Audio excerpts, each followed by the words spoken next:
I didn't want to come, and I don't want to be here. I'm the son of an Atlanta City police officer. My cousin is an Atlanta City police officer, and my other cousin, East Point police officer. And I got a lot of love and respect for police officers, down to the original 8 police officers in Atlanta that even after becoming police had to dress in a YMCA because white officers didn't want to get dressed with niggers. And here we are 80 years later. I watched a white officer assassinate a black man. And I know that tore your heart out. And I know it's crippling. And I have nothing positive to say in this moment because I don't want to be here.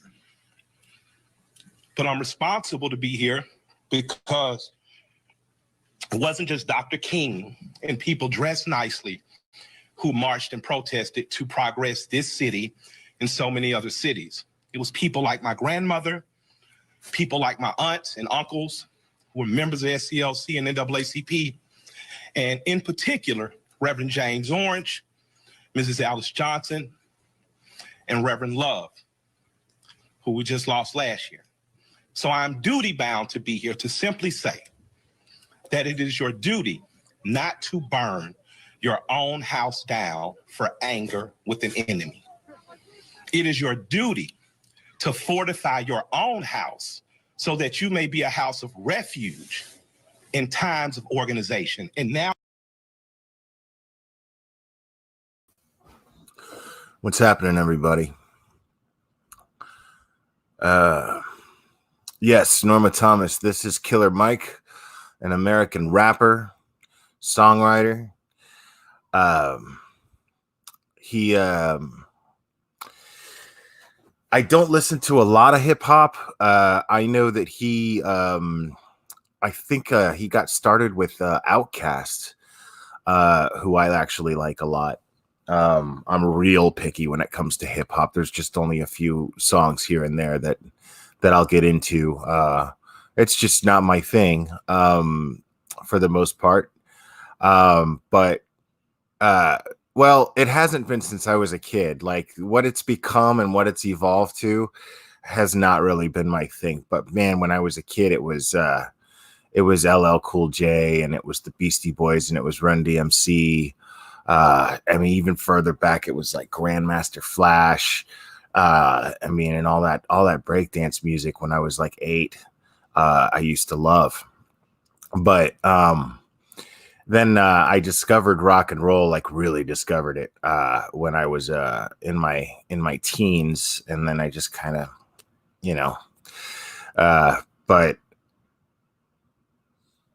and yeah, Save Robbie, you're right. I'm very picky when it comes to music. Any music, that's absolutely true, as a matter of fact. But I'm glad everyone's here. I'm sorry. I know I had this scheduled for 8:30, and we're going to watch the rest of Killer Mike's video here. I just wanted to say hello. This is about an 8-minute long video, so I didn't want to go 8 minutes without addressing you guys and saying hello. And I hope that girl sticks around, because I think I think I know what you're getting at, that girl, and I get it. I do get it. And I'm hoping that you'll get the comfort that you're looking for from this live. And I don't know. I know more or less. I know how I feel, but I haven't decided on how I'm going to express it verbally just yet. But that's normally how I do these things. Yeah, there's this. I'll get into that. But the Foo, how we doing? Miss Snail Gale, Wicked Witch, Marissa Anderson, Meet Isaac. I don't know how to say your name, dude. And I know you grow very impatient with me time and time again. Well, Yeah, and I tend to postpone things, guys, because what's great about having a channel that you don't get paid to have. You get to do whatever the hell you want. It's pretty great. So I get to uh, screw up with the timing on it, and nobody's gonna fire me for it. I might lose listeners, but sorry. I do this because it brings me pleasure. So I'm not going to, I'm not going to freak out if I happen to be a little late because I have other things going on. But I do appreciate you being here anyway. And as soon as this, and I promise you, as soon as this becomes a financial responsibility for me, then I will treat it as such. But until then, this is something that I just simply love and I enjoy doing. And until my real responsibilities are met in my life, in my everyday life, this has to be prioritized as under those things. So this is just fun. This is me getting to hang out with my friends, and I don't get to hang out with my friends until my chores are done. That's just how life works. It's how I was taught as a kid. It's how I am now. Christy Wright, mom of 4 kids. How we doing? Breakfast Club fan. Rosaline. Hope Addis. All the usuals. I love it. Norma Thomas. Rosemarie. Save Robbie, my man. Sleeping Beauty. Sandy Jersey girl. Hey. Yvonne, wow, it's been a minute. Joan Brown, hey.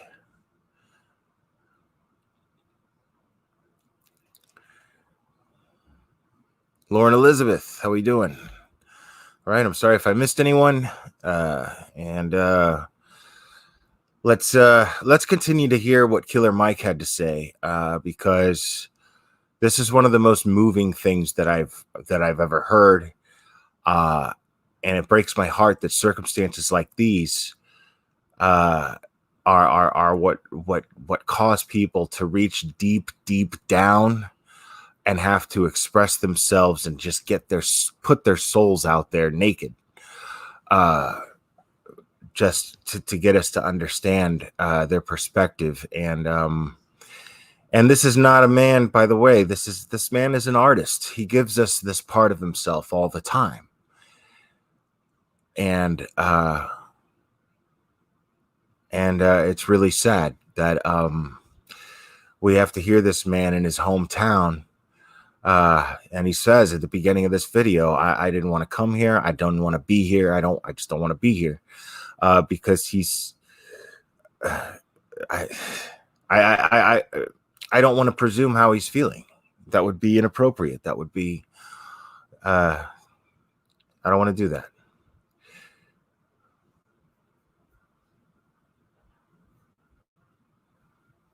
Was the time to plot, plan, strategize, organize, and mobilize. It is time to beat up prosecutors you don't like at the voting booth. It is time to hold mayoral officers accountable, chiefs and deputy chiefs. Atlanta is not perfect, but we're a lot better than we ever were, and we're a lot better than cities are. I'm mad as hell. I woke up wanting to see the world burn down yesterday because I'm tired of seeing Black men die. He casually put his knee on a human being's neck for 9 minutes as he died like a zebra in the clutch of a lion's jaw. And we watch it like murder porn over and over again. So that's why children are burning to the ground. They don't know what else to do. And it is the responsibility of us to make this better right now. We don't want to see one officer charged. We want to see 4 officers prosecuted and sentenced. We don't want to see targets burning. We want to see the system that sets up for systemic racism burnt to the ground. And as I sit here in Georgia, home of Stevens, Georgia, former vice president of the Confederacy, white man said that law, fundamental law, stated that whites were naturally the superior race, and the Confederacy was built on a cornerstone. It's called a cornerstone speech. Look it up. The cornerstone speech that blacks would always be subordinate. That officer believed that speech because he killed that man like an animal. In this city, officers have done horrendous things and they have been prosecuted. This city's cut different. In this city, you can find over 50 restaurants owned by black women. I didn't say minority, and I didn't say women of color. So after you burn down your own home, what do you have left but char and ash? CNN, Ted did a great thing. I love CNN, I love Cartoon Network, but I'd like to say to CNN right now, karma's a mother. Stop feeding fear and anger every day. Stop making people feel so fearful. Give them hope. I'm glad they only took down a sign and defaced a building and they're not killing human beings like that policeman did. I'm glad that they only destroyed some brick and mortar and they didn't rip a father from a son. They didn't rip a son from a mother like the policeman did. When a man yells for his mother in duress and pain and she's dead, he is essentially yelling, please, God, don't let it happen to me. And we watch that. So my question for us on the other side of this camera is, after it burns, will we be left with charred, or will we rise like a phoenix out of the ashes that Atlanta has always done? Will we use this as a moment to say that we will not do what other cities have done, and in fact, we will get better than we've been? We got good enough to destroy cash bonds. You don't have to worry about going to jail for something petty. We got smart enough to decriminalize marijuana.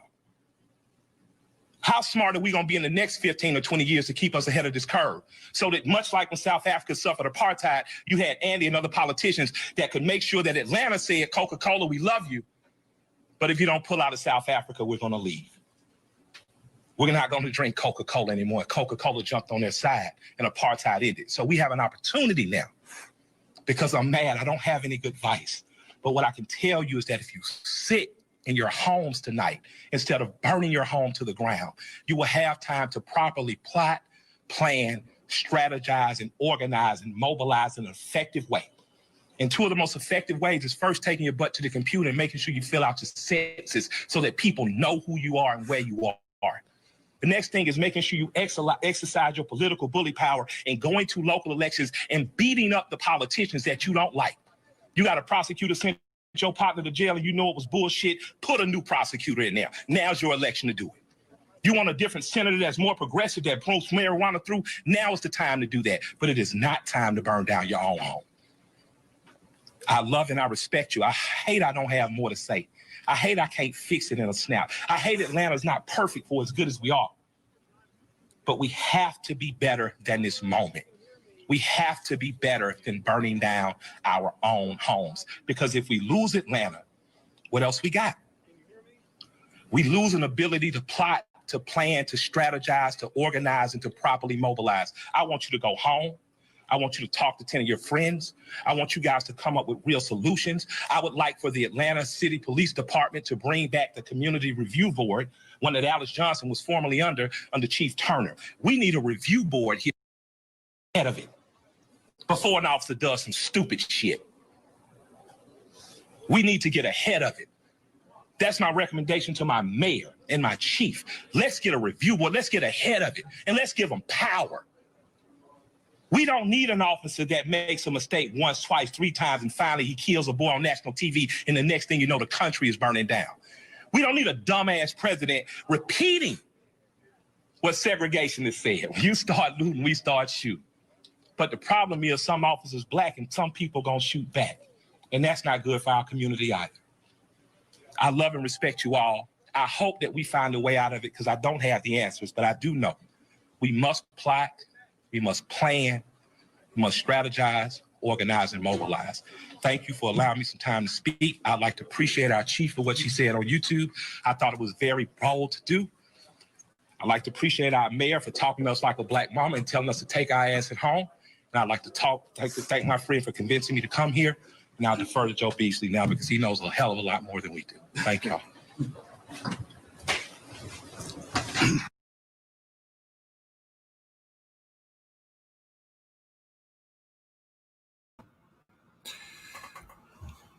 Absolutely powerful. This man, after seeing his birth date, he's just a few months older than me. And when I watch things like this, I try to pay attention to the details. And there was something about what he was saying. There was something about how he was addressing everyone. This is a world famous music artist, recording artist, world famous. And this is a man who stood up there and addressed his hometown directly.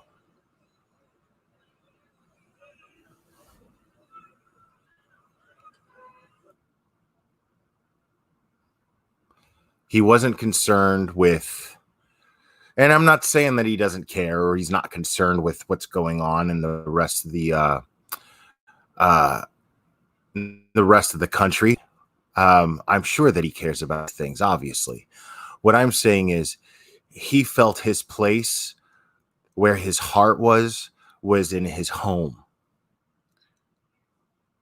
where he grew up, where he knows all of his history. He takes pride. This is a man who takes pride in the progress that Atlanta has made in a city. This Atlanta, Georgia is very, very southern. I just moved here from there. I remember I hiked Kennesaw Mountain, which is really not. It's not much of a hike. When people say hike Kennesaw Mountain, it sounds like, oh my gosh, it's it was really just an uphill walk. It was just an uphill walk, but there was a lot of history there. And I didn't go into the museum. I went, I guess they were closed or whatever, but there was this is an area that takes pride in being part of a confederacy. They take pride in this. And that's what's funny about that is it doesn't make them absolutely racist. It doesn't make anyone who takes pride in their history racist. Somebody could have very, very anti-racist views, and they could have a great uncle or a great grandfather or something who fought in the Confederacy against the United States Army. And the way they take pride in that is they believed in something. But having lived in Atlanta, I could tell you right now that I didn't experience any of that. Now, I'm not a black man. I don't know. But what I saw with my own eyes was a very progressive southern city. And now, I didn't see a lot of people who thought in a very ignorant way. Not as many as you would think living in a southern town. I live in Tennessee now. It's a bit different. Not quite as progressive, but still progressive nonetheless. The times have changed and they have gotten better. There has been progress made. Is it still a problem? Obviously. But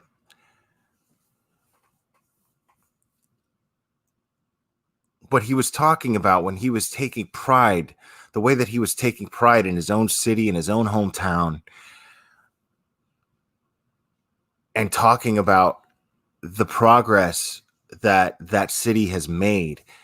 I mean, I never knew that about Coca-Cola. If that's true, that's amazing to me. That they told South Africa, they told Coca-Cola to pull out of South Africa, or you can't make. And Coca-Cola is the pride of Atlanta. That Coca-Cola factory, I mean, it's like I've actually had people get mad at me for drinking Pepsi. They saw me drinking a Pepsi and they were like, you know you're in Atlanta, right? That's how it is there. It's crazy. But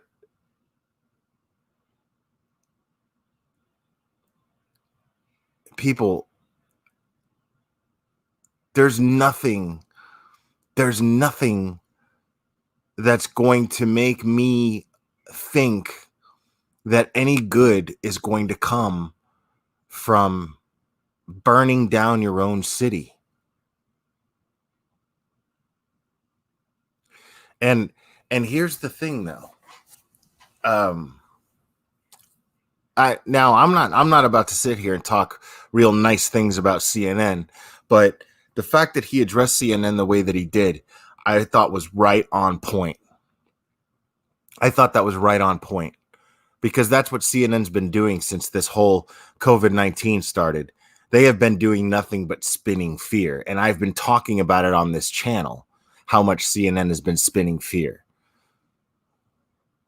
I don't care if they have a liberal agenda or whatever, blah, blah, blah. I don't care about any of that. What I'm saying is, I know what I was watching.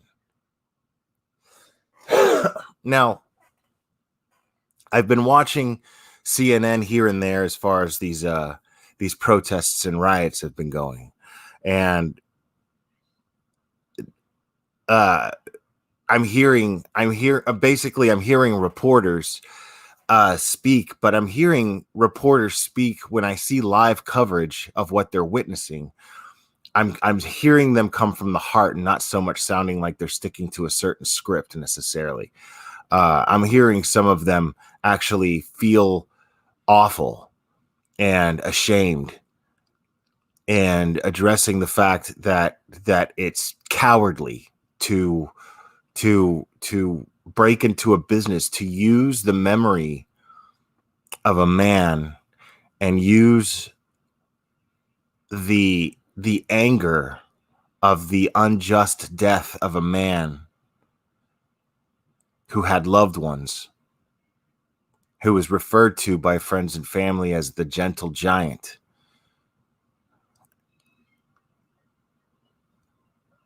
To use this man and the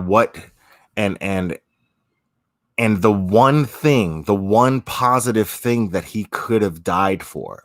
Because again, guys, you know me, I try to find a silver lining in everything. And I know people don't want to hear this. It sounds terrible. They think I sound terrible when I say the silver lining in George Floyd's death. Well, there could have been one, but there isn't now. And that one thing could have been that he could have sacrificed his life for something so great, which was change, which was his death could have inspired an entire generation to organize, as Killer Mike put it, and mobilize. There's nothing organized about what's going on out there. It's just chaos. And it's not even anger. That's not coming from a place of anger. You're not going to convince me that destroying businesses that people have worked their whole lives to build so that they could have a legacy to pass on to their family, to their younger generations.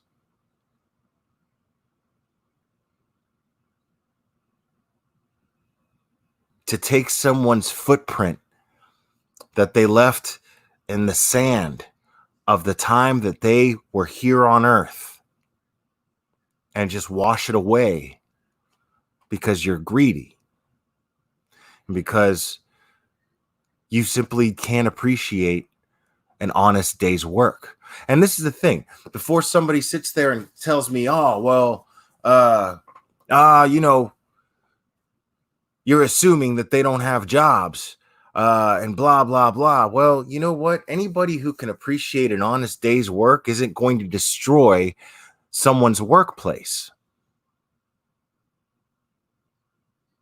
Because I'll tell you right now, after this quarantine thing, and they told me I could go back to work, that was the best news I ever got. I was scared. I was genuinely scared. There was a little part of me that wasn't sure. There was this little part of me that wasn't sure whether or not the business that I work at was ever going to open back up. Because it wasn't up to us. For the first time, it wasn't up to us. For the first time, it wasn't up to my employer to open their doors. It was up to the government. And at any given point, I realized how small me as an individual, those were moments where I truly, honestly realized how small me as an individual actually was, because that was something that I could not have done anything about. I can't do anything. People who build their entire lives, who work hard their entire lives to create a scenario for themselves to where they don't have to depend on an employer to open up a business. They decided to pony up, start their own business.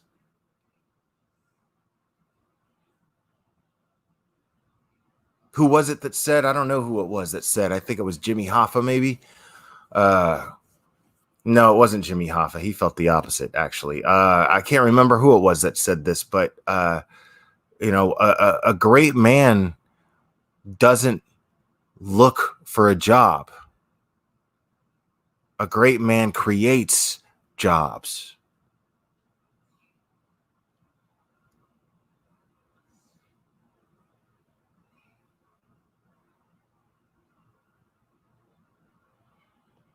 I mean, now, I don't wholeheartedly believe that statement because I know a lot of great people that just simply have jobs. They take pride in having an honest day's work. They feel as though they're content enough to be able to get up, go to work, earn a paycheck, and they're happy to be that part of a company that's doing what they're doing. Some people are just blue collar and they're happy to be blue collar. I'm happy to be blue collar. I don't mind being blue collar.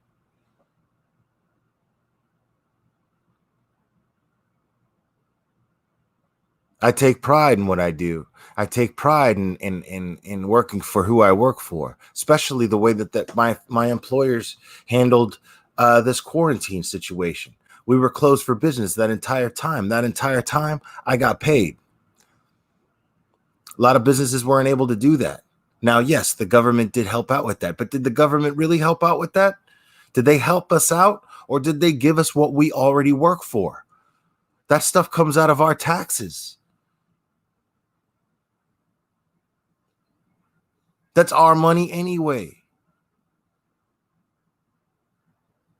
So my money went towards keeping my job afloat. I wasn't happy about the fact that it happened. I didn't have any say over it. But I'm grateful that now I'm just back at work and I'm doing my thing.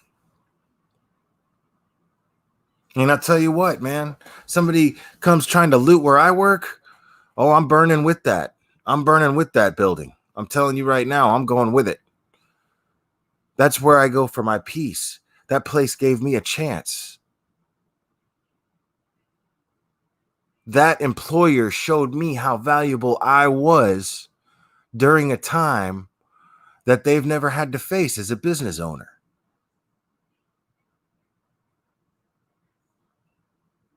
My employer didn't sit there and say, what am I going to do? He said, what are my workers going to do? What's my business going to do? What are my people going to do? Because without them, I don't have a company.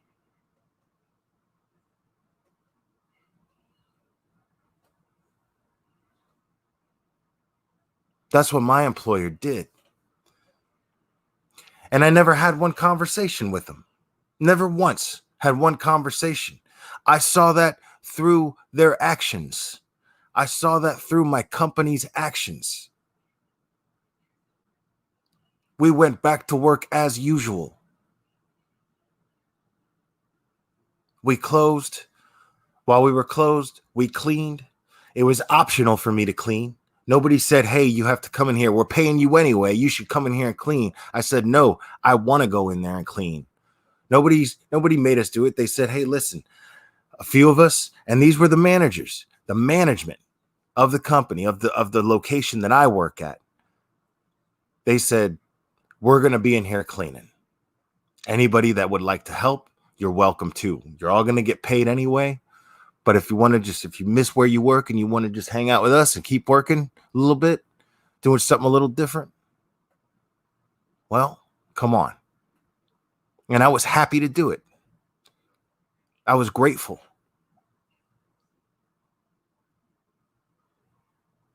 So right now, I'm in kind of a honeymoon phase with the even though I've been there a year and a half, I'm in kind of a honeymoon phase with the company that I work for, because I got to see when a situation like that happens, you know, what do they say? When things get hard, you see people's true colors. Well, things got hard for my employer, and my employer showed their true colors. And their true colors were that they saw me as valuable, that they valued me as much as I value them. They didn't tell me that, they showed me that. So yeah, people come there looking for trouble. I better not be there. I better not be there. Chances are I will be. I spend more time there than I do here at home. I find myself, ever since I just I decided to start exercising and taking care of myself, I found myself here at home, and I tell myself, man, you know what's going to be awesome is to watch a movie. Just find a great movie to sit back and watch and chill.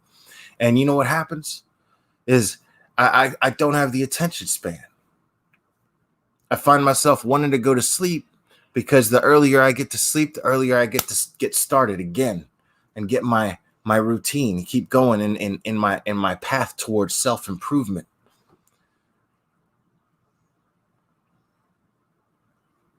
That place provides that to me.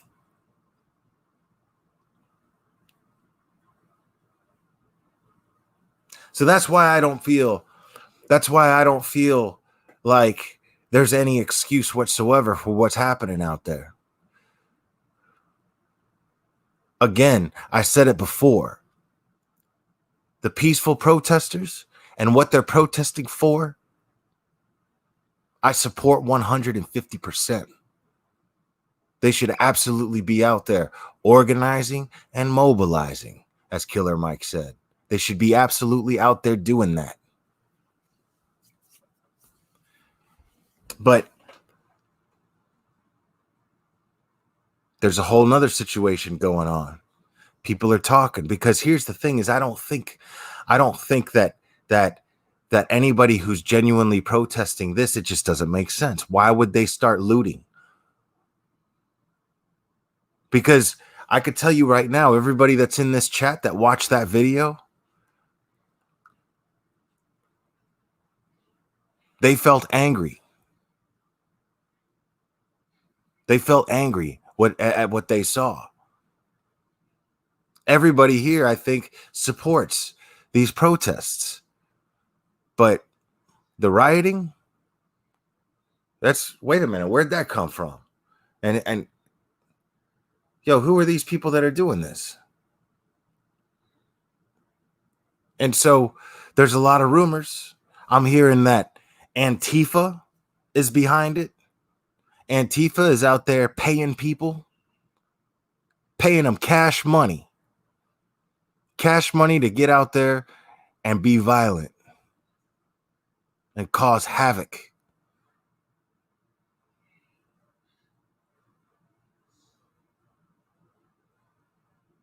See, I don't like extremist groups, people.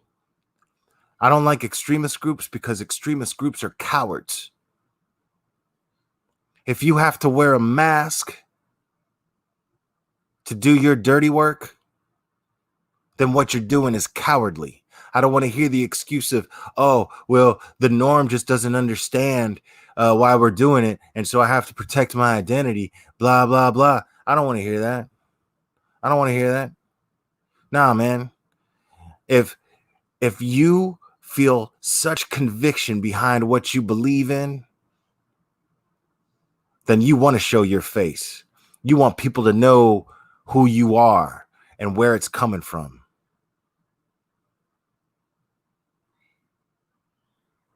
If you're doing something worth going down in the history books for, well, then you want people to get your name right. And don't tell me any different. The reason why you hide your face is because you are a coward.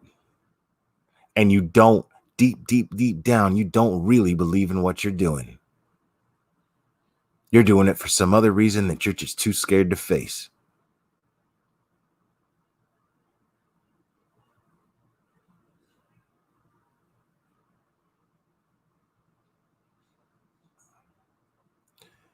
So I don't care if you're Antifa. I don't care if you're a far right racist and, extremist on the far right. I don't care who you are. If you're the type of person where you feel like you got to wear a mask to cover up who you are when you're doing what you're doing, well, then you're a coward. No different than an internet troll comes in here in some sock account. See, I'm the kind of man that, and I've said this many, many times, I'm the kind of man that when I insult you, I want you to know where it's coming from. I want you to know who it's coming from. If I insult you, it doesn't mean nothing unless you know where it's coming from and who it's coming from. Anybody here it shows up in my chat in a sock account and a made-up account, they don't deserve any bit of my respect. What they have to say means nothing. You wear a mask, what you have to say means nothing. If you believe in your message and you have conviction, well, then you would put a face behind it.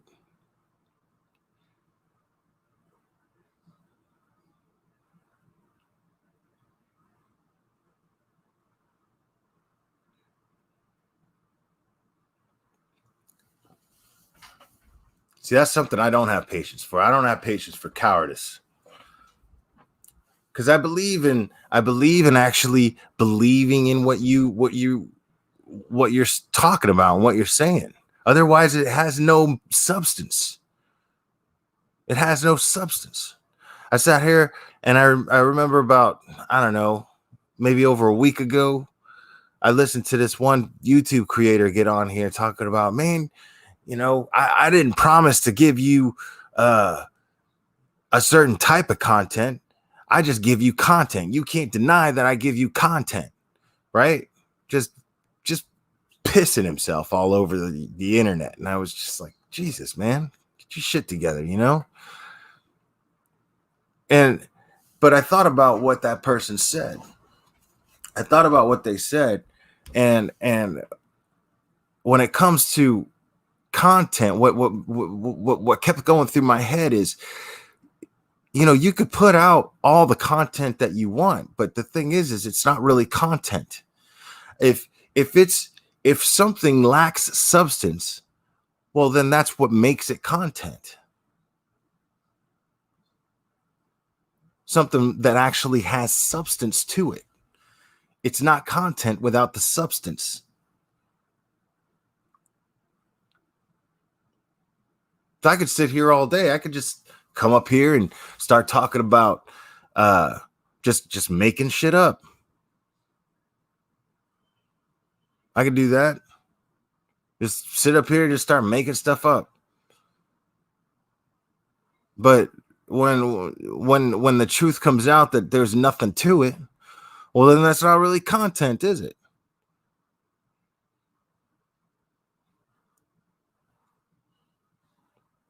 So you got these people out here, and what the agenda behind wearing a mask and trashing someone's livelihood, the motive behind that, the organized motive behind that, is division. It is designed to divide us even further.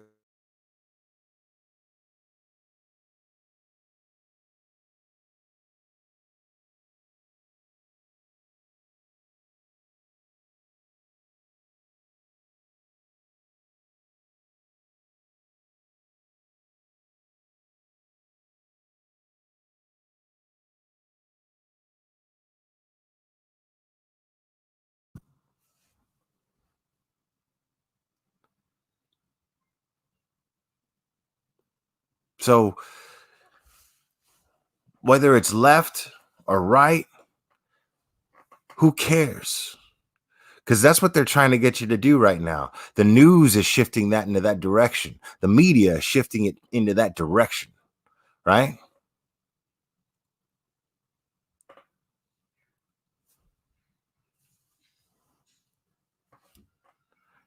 Yeah, I know. I saw that. I saw that it cut out there for a second.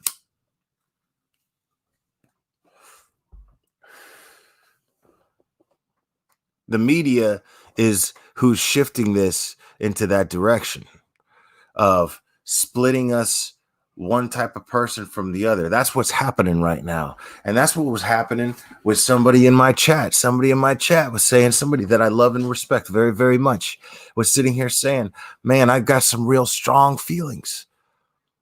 I'm not sure that I feel totally comfortable in this chat because I feel like I've got some really strong, powerful feelings right now because I'm Southern, right? Well, if you're allowing this, if this situation right now is putting you in a position to where you are starting to typecast people, they've won. This is still an opportunity, people. This is still very much an opportunity to test yourself. Can you sit there and just look at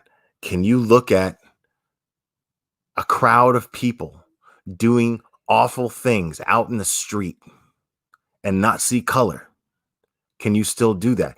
Can you look at a line of police officers and not just see white men?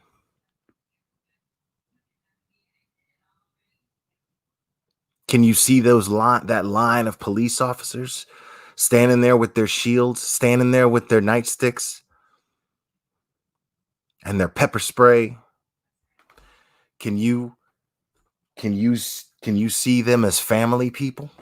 Can you see them having people who are at home right now, worried about them, hoping that they're going to come home safe, hoping that they're not going to get handed a folded flag?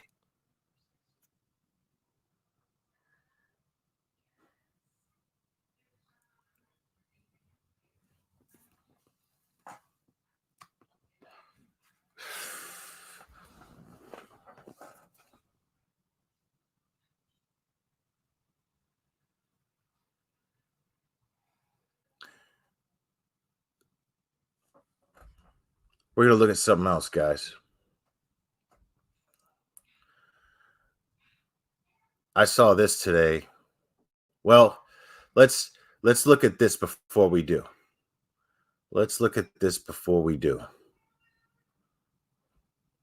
This is something that touched me as well.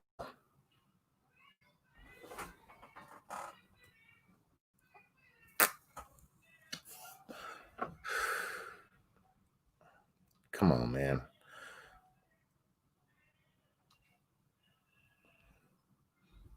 All right.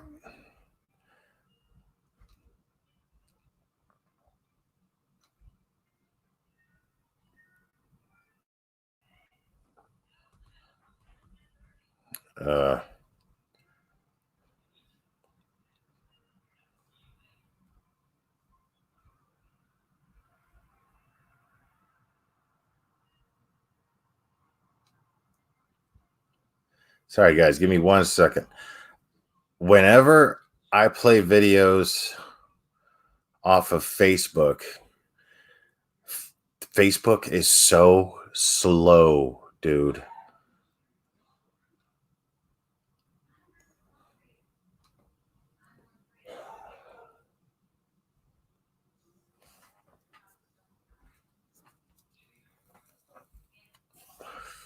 All right, hold on a second here.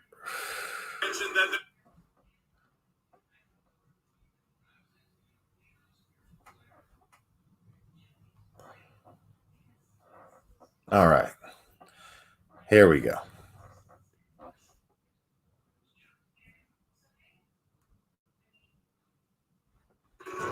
So tell me who you are. Well, I mean, free Americans. Yeah. And what are you doing today? We were out here yesterday too, down on the original protest site. So basically, you've seen the records that cops keep, and cops are a lot less likely to try and tread on people's rights when there's other armed Americans with them. So we figured it's about damn time that some, or at least I figured that it's about damn time some heavily armed rednecks stood with fellow citizens. And why are you protecting this store? Well, I mean, this wasn't exactly a specified action. We've been kind of, so we just kind of ended up here. We've been moving around and just trying to see what's what without getting necessarily completely slapped by massive groups of people. And while we were walking, somebody mentioned that there were some guys at the back of us actually wanted to know if they were over here to go buy something, and they said that they're closed and they're defending the businesses. Oh yeah, Target's on fire. Yeah. By the way.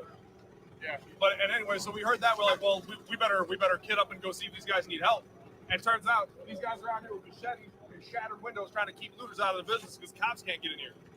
And so, you know, I figured before they were cops, they were just Americans. So here we are. Or, you know, during the LA riots. Or during the LA riots, collateral damage, I guess. Everyone protected their own stuff. That's where, you know, you got the term rooftop Korean. So bottom line, justice for Floyd, and I hope they stop looting at some point. If there were more of us, we could go stop them from looting, but it's just us four. We definitely don't agree with the looting. Yeah, no, looting. But we do looting's agree fine. with the cost of the protest. Yeah, definite protesting.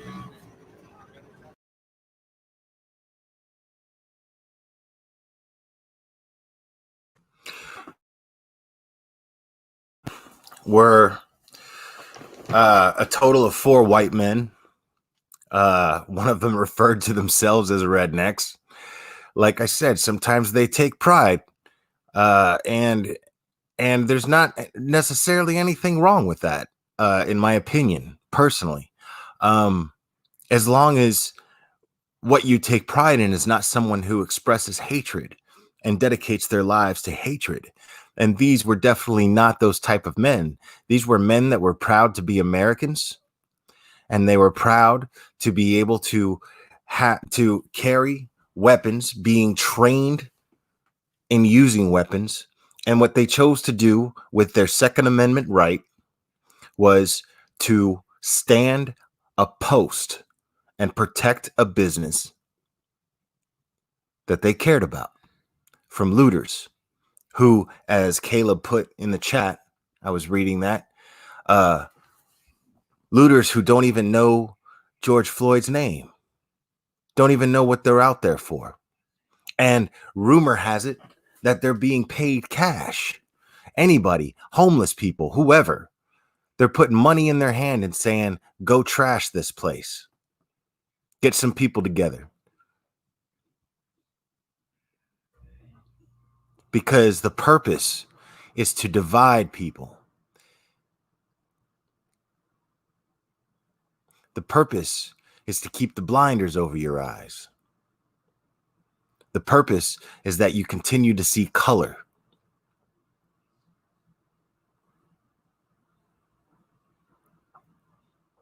Because here's the thing. Let's be honest, people. This is something that I'm not going to want to. I believe it to have been a hate crime. Personally, I believe it to have been a hate crime. Honestly. But it's going to be hard to prove that in court when the 4 officers involved were extremely racially diverse. That's just the truth. That's what that is. It's going to be hard to prove that in court, that it was a hate crime. But I believe it to have been. I definitely believe it to have been. Personally, that's my personal opinion. But when I see these men expressing their Second Amendment right and doing something positive and trying to maintain their home, trying to save someone's business and standing up for what they believe in. And he said it himself. He said, justice for George Floyd. You have police chiefs. I saw another video where the police chief personally came in all dressed blues, came down, spoke to a group of protesters, a very large group of protesters, face to face, not on a microphone, not on a megaphone. He just walked up to the front lines of that protest, and somebody in the protest was going, hey, calm down. Let's hear what he has to say. And this man was saying, I support what you're doing. I support what you're doing. What happened to George Floyd was murder. That's not tolerated. A good cop, someone who joined the force for the right reasons, looks at that video and calls it what it is. Pure murder. That's it. That's all it is. So when you have a situation that's created to where news cameras are showing a certain group of people, meaning police officers, wearing riot gear, you don't see what's under their skin. You don't know. And then you see another group of people, and the key word in the back of everybody's mind is George Floyd. People are thinking George Floyd. People are thinking hate crime. Back here, that's what they're thinking. George Floyd, hate crime. George Floyd, hate crime. Black Lives Matter. Black Lives Matter. And then guess what? You see another group of people facing off against that one first group of people. And that group of people that's facing off against that first group of people, well, guess what? They're wearing masks and hoodies and sunglasses. You're not seeing what color they are underneath. You're just assuming what you're seeing.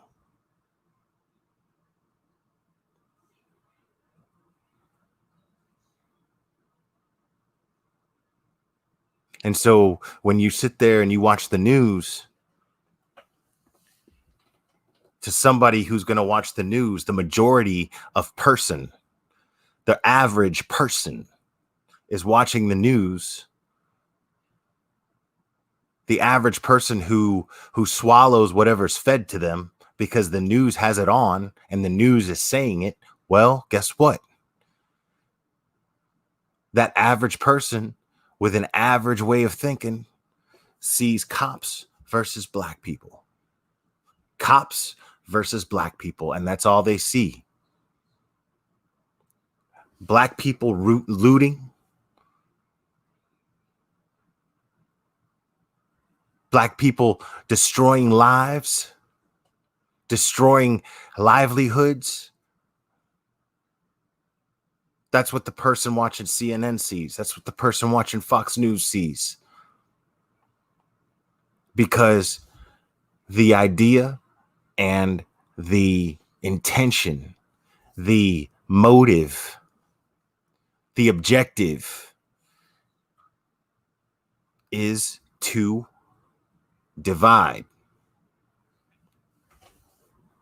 So are you going to feed into it? That's the question. Are you going to feed into it? And I'm hoping that the person that is very, very important to this channel, that was having doubts and felt the need to express those doubts in my chat, I hope she's hearing this. I hope she's hearing this, because they win. When you let that happen, they win.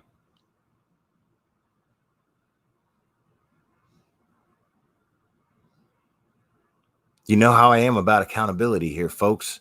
And accountability dictates people are going to do whatever they're going to do.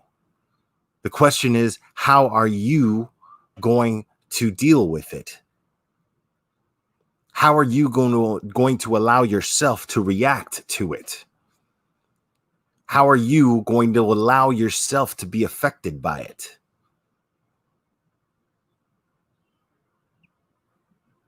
Because I know when I watch that video and I see what's going on, and I'm dealing with a pandemic and coming out of a quarantine, all of these things, well, what they do is they bring up a lot of emotions.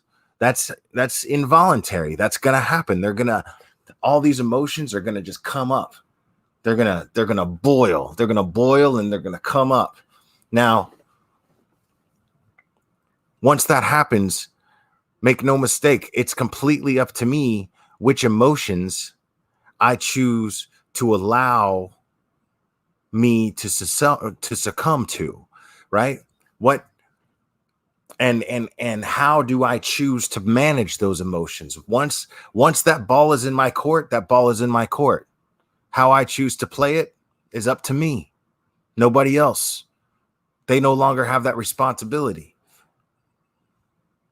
But if you react in the way that they're trying to get you to react, well, then they win. That's it. They win.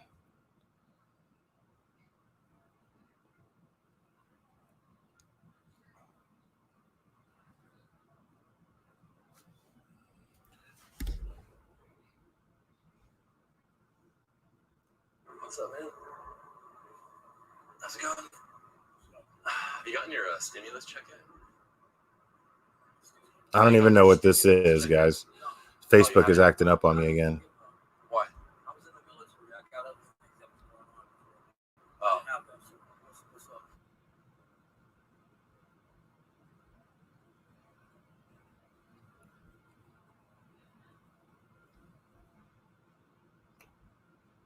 All right. Hold on a second. I'm going to pull something else up here, guys. And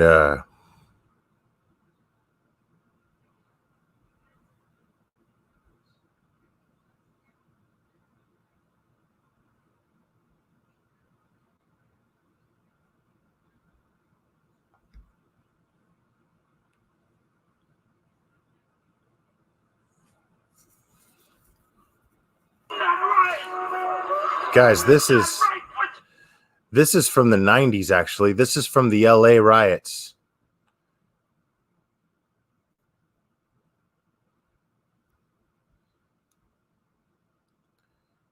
And I found this video heartbreaking. I found this video completely and totally heartbreaking.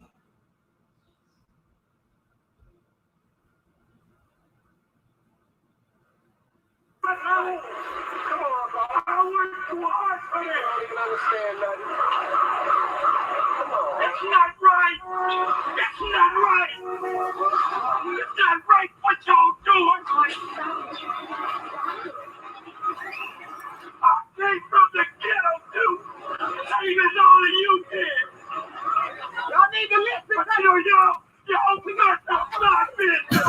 And you call it black power. Why you mad the white man? Why you doing my business? Why you doing my truck? Why steal my computer? I'm trying to make it. Could you understand that? Can y'all see it? I'm trying to make it.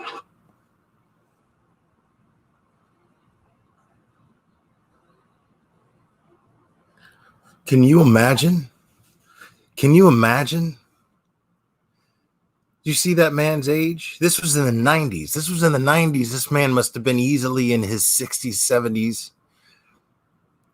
Can you imagine what he had to overcome to build his own business, to achieve the American dream that was promised to him by the documents that have created this country, saying that all men are created equal, but he still had to overcome that, even though that just didn't apply to him.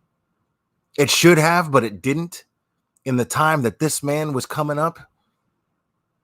Can you imagine what it took for this man to overcome what he had to in the time that he was living, to build his own business and be successful at it, just to have some people burn it down and steal his stuff?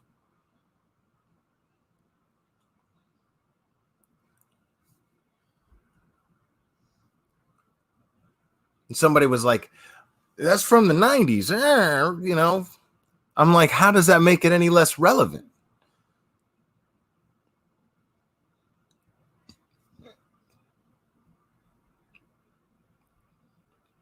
Reason why buildings are burning is because this city, this state would prefer preserving that white nationalism and that white supremacist mindset over arresting, charging, and helping to convict 4 officers who killed a black man. That is the reality of what we're dealing with. This is not just a few cops doing things across the country. This is not a good cop versus bad cop situation. This is Ahmaud Arbery being shot down by white men on the streets of Georgia. Breonna Taylor being killed in her home. This is in New York City, where we were until freedom. We were just in New York fighting the police officers who, in the name of social distancing, were damn near killing black young people on our streets. This is a coordinated activity happening across this nation. And so we are in a state of emergency. Black people are dying in a state of emergency. We cannot look at this as an isolated incident. The reason why buildings are burning are not just for our brother George Floyd. They're burning down because people here in Minnesota are saying to people in New York, to people in California, to people in Memphis, to people all across this nation, enough is enough. And we are not responsible for the mental illness that has been inflicted upon our people by the American government, institutions, and those people who are in positions of power.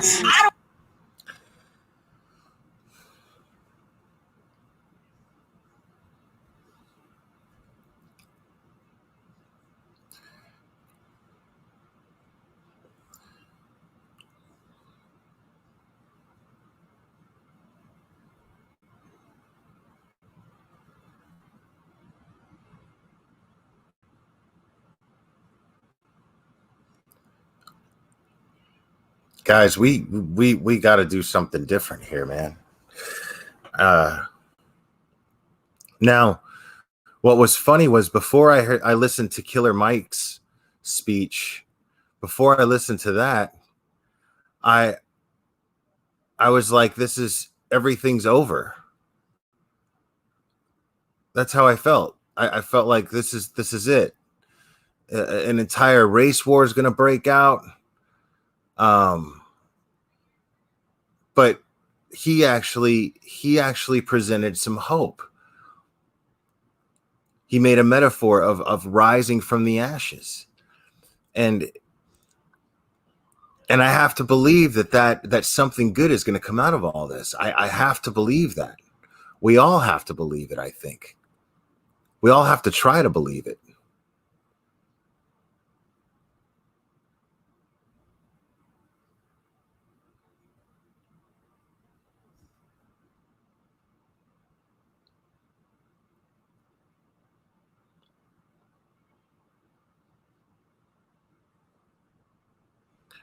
All right. Now, this young man that I'm about to share with you guys right now, there's this young man here speaking, filmed a little video out of his car. And it's not racist because we're black. No, that's and stupid. If you're I love what this kid has to say.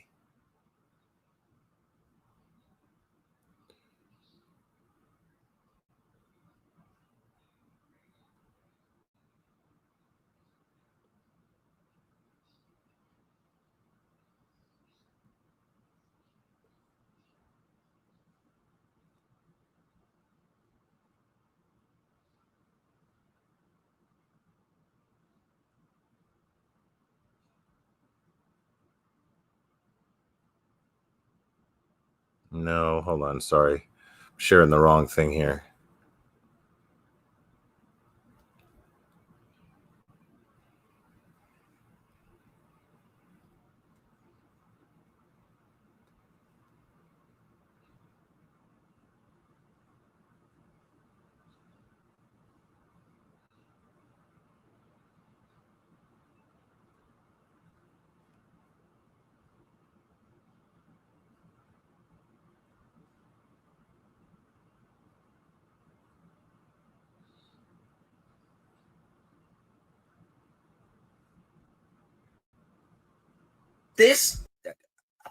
I'm so angry right now because I was behind the movement when I saw that video, and now y'all had to go do this.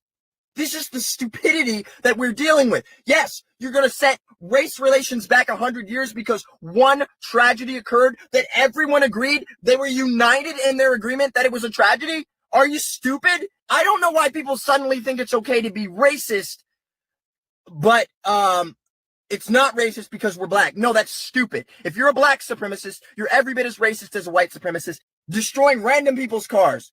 I saw a video where this black guy's like, he's like, we got a 2-for-1 now. You kill one of ours, and we gonna kill 2 of yours. I don't see white people burning their cities to the ground every time one of them is killed. When that black man was beating those white people in the nursing home, I didn't see white people rioting in the streets. I didn't see white people rioting in the streets when a black man gunned down 2 elderly white people that were visiting their son's grave. I didn't see black people rioting in the streets when the black police officer in Mississippi choked the teenager that was saying that they couldn't breathe. It got to the point where black business owners were putting signs in their windows saying, hey, we're a black business. Don't loot us. Don't break our windows. Don't destroy stuff.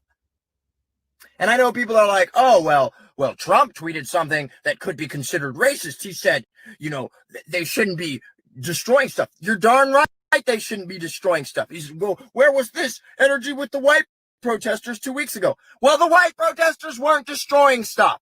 Okay? If you want to be treated as equal, you need to behave as equal. And I'll tell you this.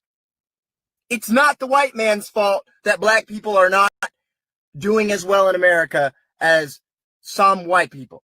If you're living in America today and you are not successful, the only person you can blame is the person you see in the mirror. If you don't think you need white people to solve social justice issues, you're a moron. White people wrote the Emancipation Proclamation. 600,000 white people died to free the slaves. This is not about black versus white, and you're making it about black versus white. This is about an issue, and we can solve the issue together. If you think you are superior to someone else based on your skin color, you are a moron. Black or white, Mexican, Chinese, I don't care. You're a moron.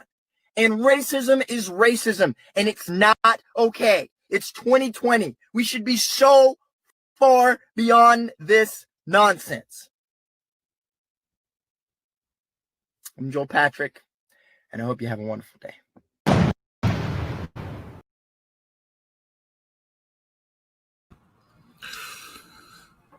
Joel Patrick.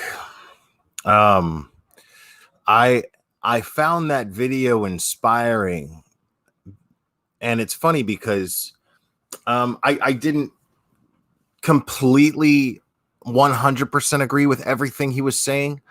But the thing was and the reason why I say that is because he's seeing all the looting and all that stuff being black people.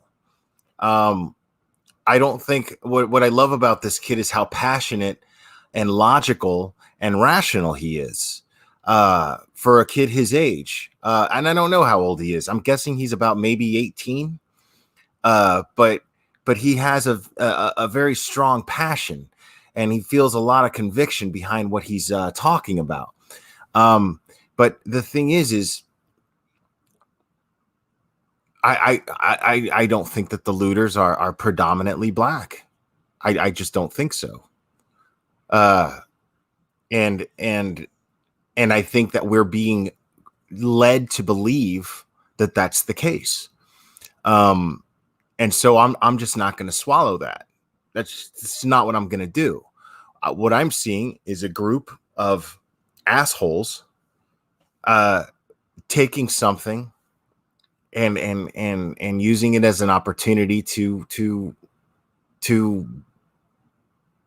using it as an excuse to be shitheads. George Floyd's memory is not an excuse to be a shithead. It's just that simple. And I'm gonna read something here, guys. This is where things are gonna get a little different. Or actually, I'm going to play a clip.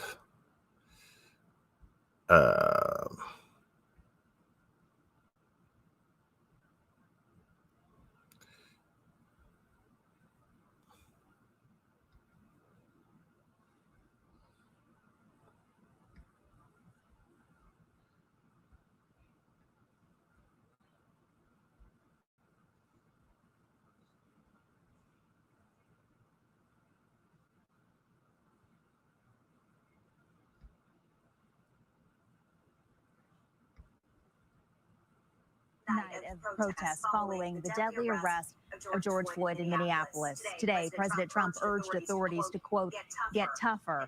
In Tallahassee, Florida today, a pickup drove into a crowd protesting police brutality. Witnesses say the driver revved his engine before moving forward. No serious injuries are reported. It was one of several demonstrations across the country. CBS's Jeff Pegues begins our coverage in Minneapolis. Over the last few nights, Minnesota has seen its share of violence and arson. But tonight could be the most dangerous night of all. Law enforcement officials believe that extremist organizations have infiltrated the protest, intent on stirring up trouble. After 5 nights of violence, federal and state officials now have a better idea of who may be behind it. Attorney General William Barr. The voices of peaceful protest are being hijacked by violent radical elements. Investigators are pointing to white supremacist organizations and far left-wing extremist groups as being responsible for some of the violence. There has been widespread looting and arson. There have also been violent clashes with law enforcement. Before sunrise today, the cleanup was underway. Later in the day, residents brought brooms to help sweep up the debris. Emotions are raw after the death of 46-year-old George Floyd in police custody. Former police officer Derek Chauvin was arrested on Friday on third-degree murder and second-degree manslaughter charges. He was captured on cell phone video pressing his knee into Floyd's neck for more than 8 minutes. Chilling images sparked outrage across the country.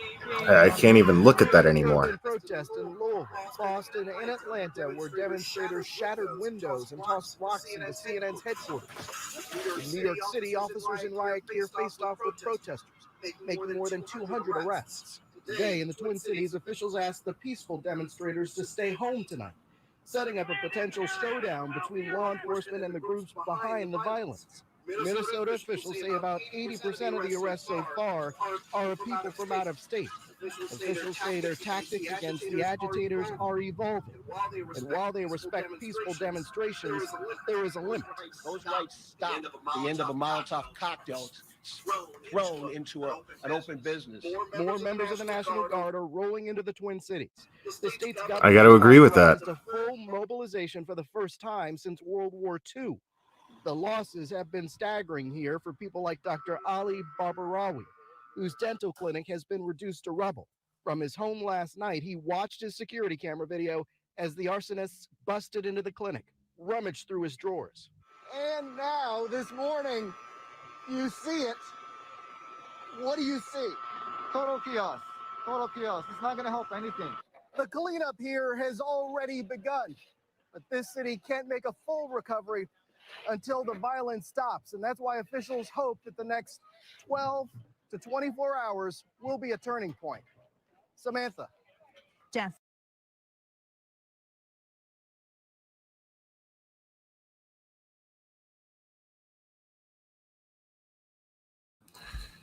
So there you have it. So the authorities, what they're trying to do right now is they're urging the peaceful protesters to stay home. And this is not to obstruct their right to protest. That's not what they're trying to do. What they're trying to do is open a doorway for the peaceful protesters to be able to continue protesting and get their message across. So that they can actually just straight up go toe to toe with the violent agitators. And I think that's the way to go. Personally, I think that's absolutely the way to go. Just like that person said, your rights to protest stop at the end of a Molotov cocktail.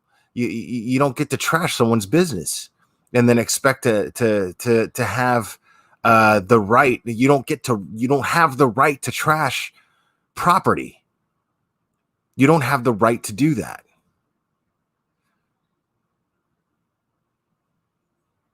And you're losing the message.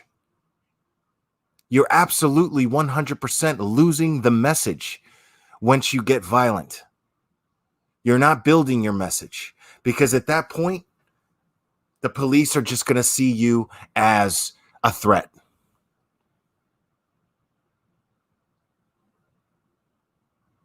I remember somebody talking about, well, nobody said nothing when, a bunch of white people were standing there holding semi-automatic and automatic weapons at the Capitol of Michigan, threatening the governor, blah, blah, blah. Well, you know what?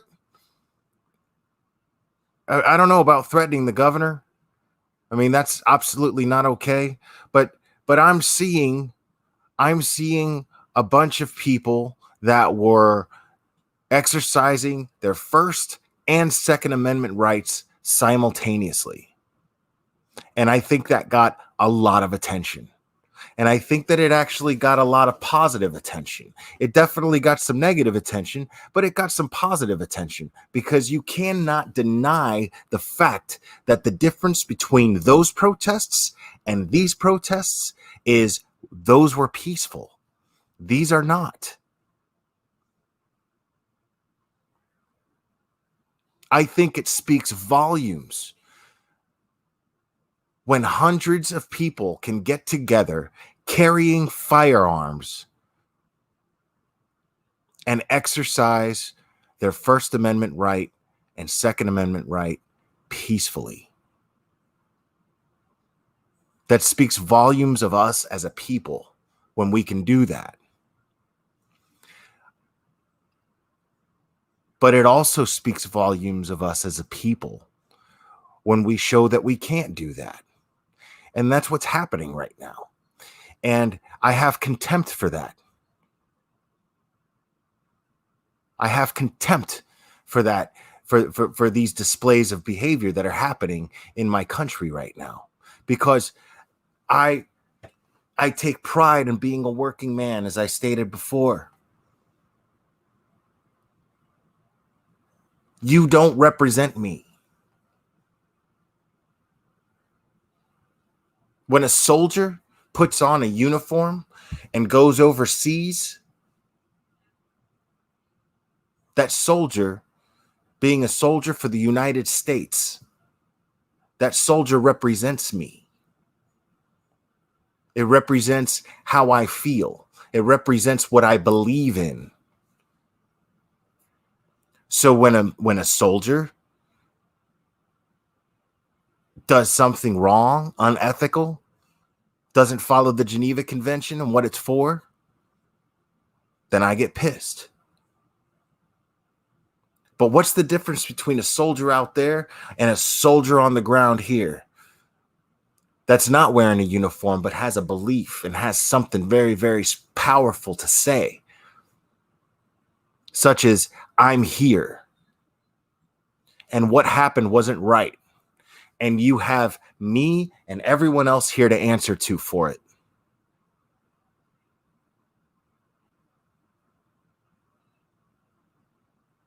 Those people, they represent me. They represent you.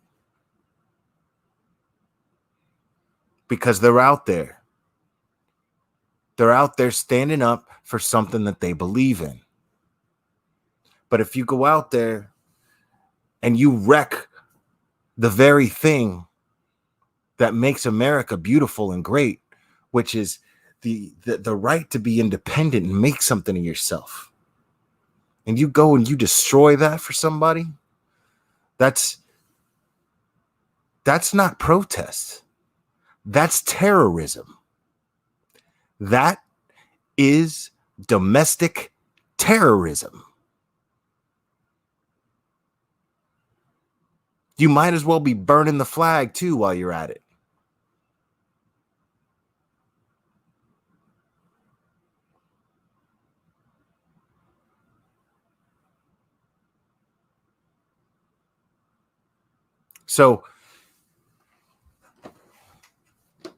So I'm ashamed of you. I'm ashamed of you because you had an opportunity to represent me, and you had an opportunity to represent everyone here in this chat, everyone out there that's watching the news, that's scared, that's angry for George Floyd. You had an opportunity for us to look up to you and say, man, that's all right. That's all right. Look at you out there marching,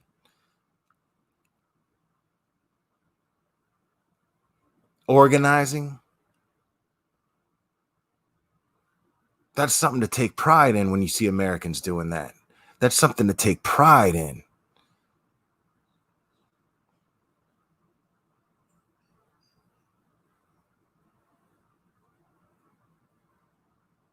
But when you destroy the very things that act as a fabric for this nation, glue that holds this nation together, which is businesses, dreams brought to life, contributing money into the economy, circulating, the blood flow.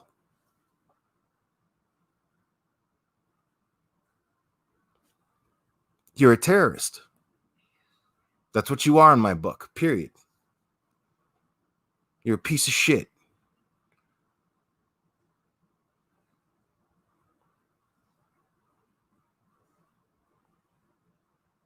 But I'm telling you, people, if you start looking if you continue or you begin to look at this in terms of color, in terms of skin tone, in terms of nationalities, if you start looking at it like that, then the bad has won. The bad has taken over. It has spread. The plague has spread. That is the plague of ignorance and hatred.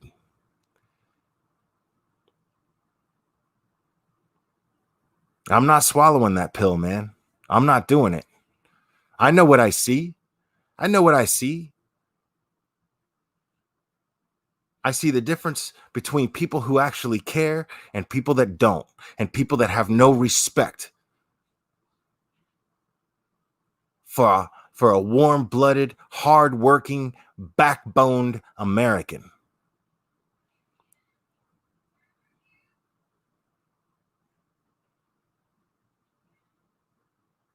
Got no respect for that. And I got no respect for you. I got no respect for you.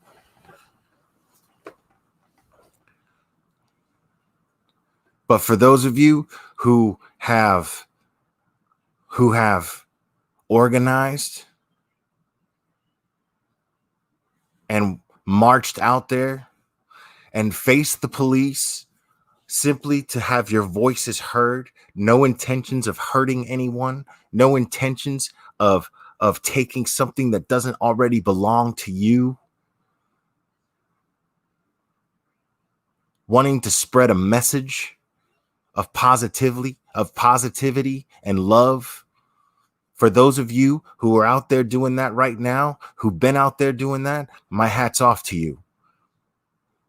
You have my full respect.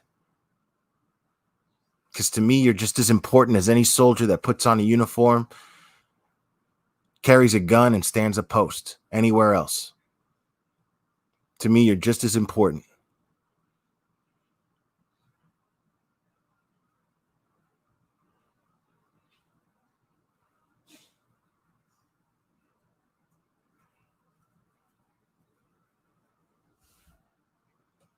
But we've got to see past.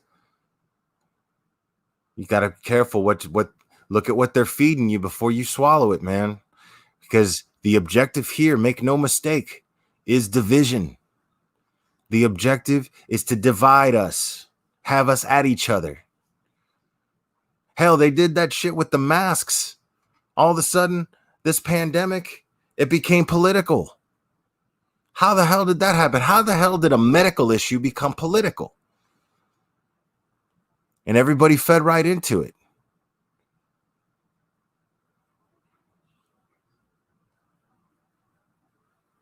You know what I do? I wear a mask in public. Even though I think the science behind the mask is weak at best. But I wear it anyway. You know why I do? Because I don't really know. So why not?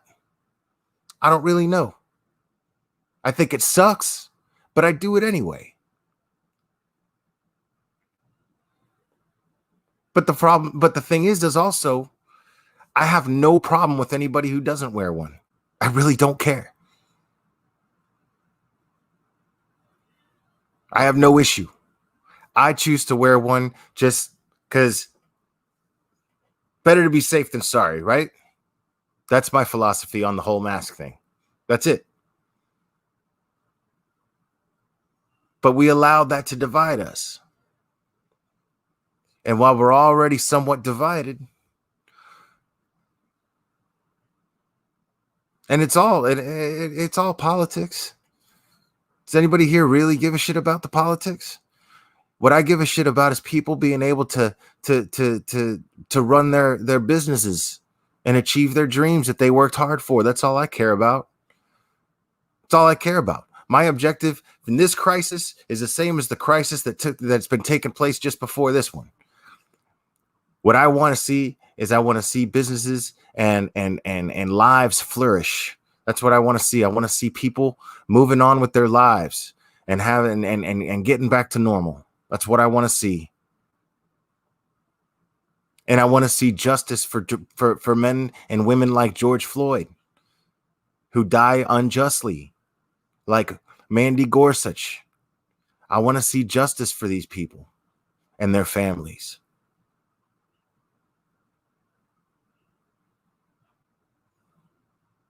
We can always move forward, people.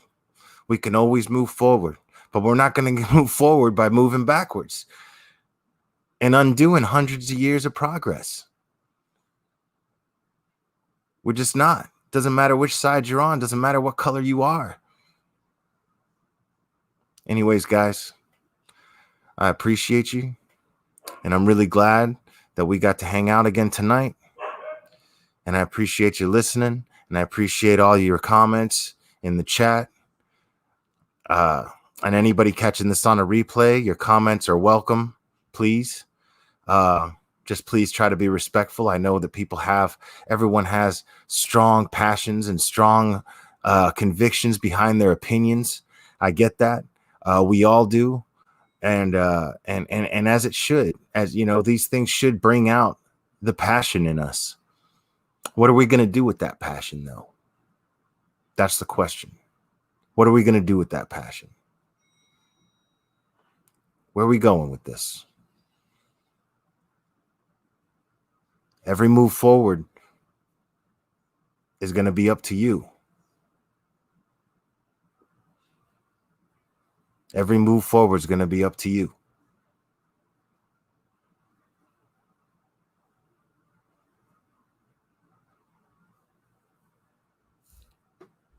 All right, guys. I think Breakfast Club fan is going live after this at some point. So if you got time, go ahead and check her channel out. Guys, Sandy Jersey Girl, I appreciate you too. Thank you. I love you very much. Guys, take care of each other. Take care of yourselves. Let's take productive steps forward. I think it's important. It makes it just finding reasons to be grateful, man. That's what makes it. That's what makes it easier for me. So, anyways, guys, you guys have a great one. We will do this again very soon, my friends.